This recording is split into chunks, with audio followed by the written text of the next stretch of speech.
Bismillahirrahmanirrahim. Tempat duduk dalam bahasa Arab itu minimal tiga. Satu namanya kursiyun, kursi dalam bahasa Indonesianya.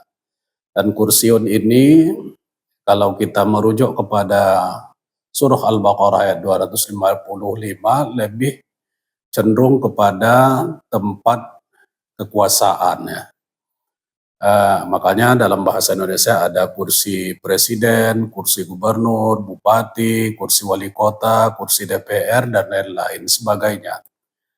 Tapi ada juga dalam bahasa Arab yang namanya maq'adun, maq'ad, tempat duduk juga. Tapi tempat duduk ini itu dari menunjukkan turun ya, dari atas ke bawah. Dari kata qa'ada, uq'ud. Jadi kalau ada orang berdiri, disuruh duduk, uq'ud. Dia berdiri, suruh duduk, itu tempat duduknya namanya maq'ad. Jadi maq'ad itu melambangkan dari atas ke bawah. Tapi ada juga dalam bahasa Arab namanya katanya majlisun. Ya. Ini menunjukkan dari bawah ke atas, meninggi dia, irtifa' fi syai'. Jadi dari kata jalasa, ya, kalau disuruh duduk, ijlis, duduklah. Itu artinya orang berbaring, kita suruh duduk, itu artinya dia menaik. Makanya kalau dalam penggunaan kita dalam bahasa Arab dan terkadang juga dalam bahasa Indonesia, itu disebut dengan majelis ilmu atau majelisul ilmi. Ya, ada majelis hakim, ada majelis ulama, ada majelis muzakarah. Itu semuanya menunjukkan adalah ketinggian. Jadi sehingga dengan demikian bisa kita pahami ketika dikatakan majelis ilmu itu diharapkan memang orang yang datang ke situ bisa menaikkan derajatnya, bisa menaikkan ketakwaannya, bisa menaikkan keilmuannya.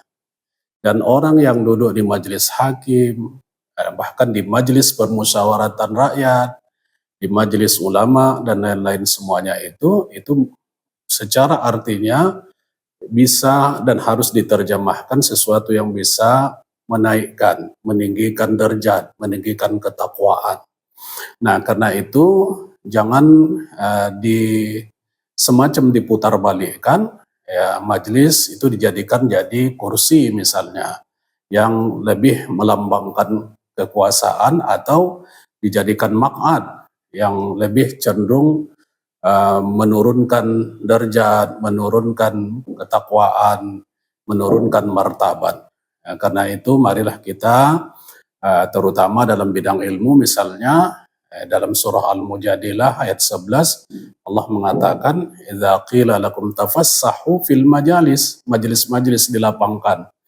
Ayat itu terus berbunyi yarfa'illahu alladzina amanu minkum walladzina utul ilma darajat. Ditinggikan Allah lah orang yang berilmu dan beriman itu beberapa derajat. Kan Rasul mengatakan kepada Ibnu Mas'ud, ya, dudukmu di majelis ilmu itu lebih baik meskipun engkau tidak memegang pena, tidak menulis, itu lebih baik daripada memerdekakan 1000 hamba. Jadi hadirin sekalian, marilah kita memahami bahwa di motivasi kita untuk berada di majelis ilmu bagi orang-orang yang sudah berada di majelis, jadikanlah semuanya itu untuk meninggikan ketakwaan, derajat, bukan menjadikannya kursi yang cenderung kepada pamer kekuasaan atau menjadikannya maq'ad ilmi, maq'ad hakim yang cenderung menjatuhkan, merendahkan derajat. Mudah-mudahan kita semua ditinggikan Allah martabat ketakwaan kita sehingga kita menjadi orang yang mulia dalam pandangan Allah dan pandangan manusia. Wassalamualaikum warahmatullahi wabarakatuh.